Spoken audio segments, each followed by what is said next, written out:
Hello everyone, it's Albert. After the film Zeitgeist began getting attention, many Christians were faced with these claims for the first time. Even Christian apologists were faced with them in a very popular form for the first time. And after some research, numerous refutations of Zeitgeist began circulating on the internet. At this point, Murdock, also known as Achaya S, who gave advice on the final cut version of the film and espouses many of similar views, not necessarily all identical to Zeitgeist, but certainly very much the same theory with a few perhaps different twists to it. She mounted a defense of the overall thesis of its claims in a video that she released. And I'm not going to discuss the whole video, just one segment. You see, while much of the video is really rather odd, one segment was especially odd, and that was a defense of the film's use of the December 25th date as a central focus. Now, Christian apologists had pointed out that this date had not actually entered Christianity until centuries after the New Testament was written. Even if conceding the date had pagan origins, this would thus only demonstrate a later syncretism, not that Christianity was originated based upon pagan religions, but adopted some of its ideas or integrated them into its focus later, not that it was actually, because it had nothing to do with Christianity as it began, but only as centuries later certain developments appeared. And so it cannot be used to assert that Jesus was really a copy of pagan solar deities at Christianity's inception, only that perhaps things were brought in at a later date. So how does Murdock respond to such criticisms? Well, let's take a look, shall we?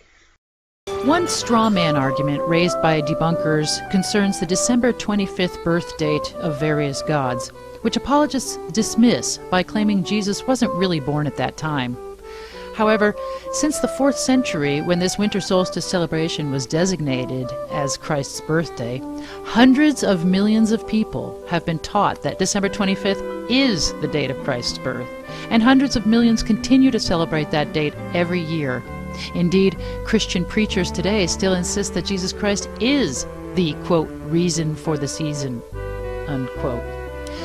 Furthermore, in 2007, the United States House of Representatives passed House Resolution 847, officially declaring December 25th to be the birthday of Jesus Christ. Well, there you have her counter-argument on this issue, and when I first saw it, it was just struck me as so astonishingly bad, and actually so bad it was almost to the point of laughable. I mean, there were points where I just laughed out loud because there was just such irony in all of this, as I will show you as we proceed. But now you've seen her presentation, and I'm sort of using this as a teaching moment to show you how one goes through this and analyzes it and compares it to actual facts on the ground, and how these sorts of arguments really don't hold water at all. Now, I wouldn't expect her supporters, who tend to be almost pretty much of a cult of personality, to really catch on to the charade that she's doing here, but it becomes pretty obvious to anyone after a few minutes of careful thought that her arguments are just totally bogus, and what I'm going to do is go through each of that whole segment bit by bit, and then stop and point out things that obviously make those arguments go away quickly, and in fact make her look rather foolish in the process. So let us begin. One straw man argument raised by debunkers concerns the December 25th birth date of various gods, which apologists dismiss by claiming Jesus wasn't really born at that time. Anyone familiar with Murdock's responses to criticism will immediately recognize this ploy. she routinely accuses her critics of straw man arguments and ad hominem arguments to brush off criticism without giving a substantial response. Take, for example, the case in question here. For her Christian critics to have made a straw man argument, they would have had to distort the film's position with regards to the December 25th date. Since Christians claim that the film centered on that date when obviously it entered Christianity centuries later, for it to be a straw man argument, the film would really not have actually centered anything on the December 25th date, and the critics would be attacking a straw man by saying they did. However, no straw man argument occurred. There's no doubt that Zeitgeist did focus on the date of December 25th. The film tied Jesus to other pagan gods through that date and used astronomical occurrences associated with that date as central arguments.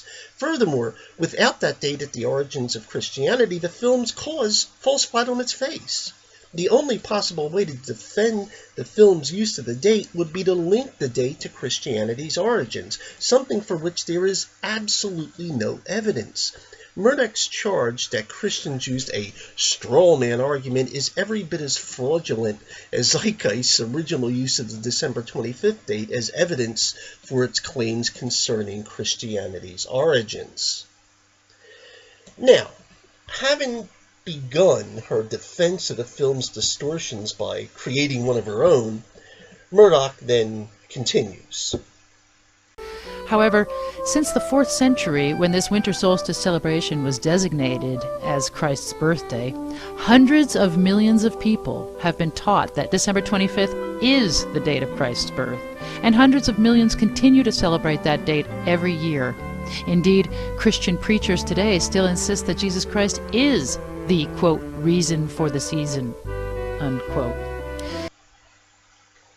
I imagine Murdock actually believed that was an effective counter-argument. Astonishingly, many of her fans did as well.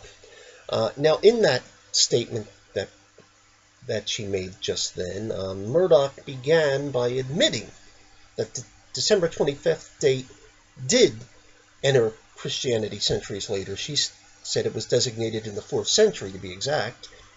But then she countered that millions of Christians after the 4th century believed December 25th was Jesus' birthday. Well, the latter is no doubt true. It's also completely irrelevant.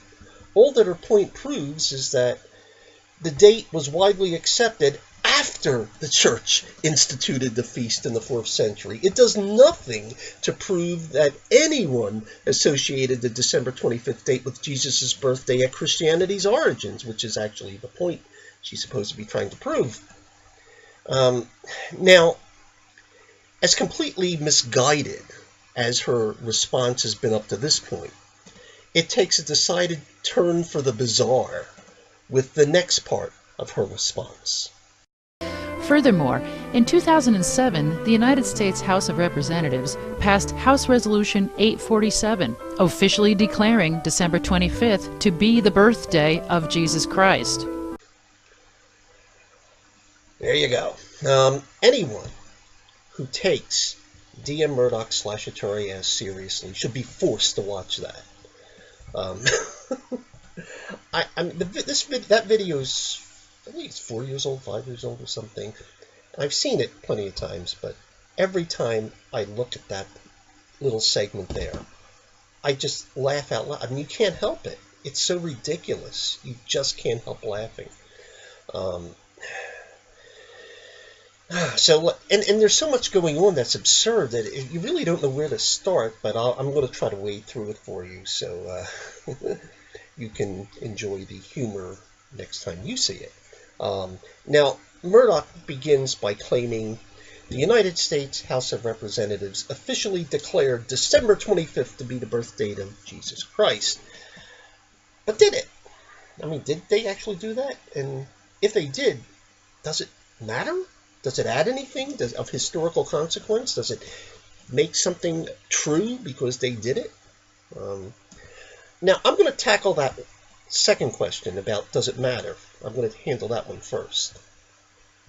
I find it difficult to imagine how a declaration by a 21st century government, or in this case, part of a 21st century government, the U.S. House of Representatives, added something of substance that a declaration by a 4th century government, the Roman Empire, did not. I mean, okay, if the 4th century one by the Roman Empire doesn't matter, why does the 21st century one matter?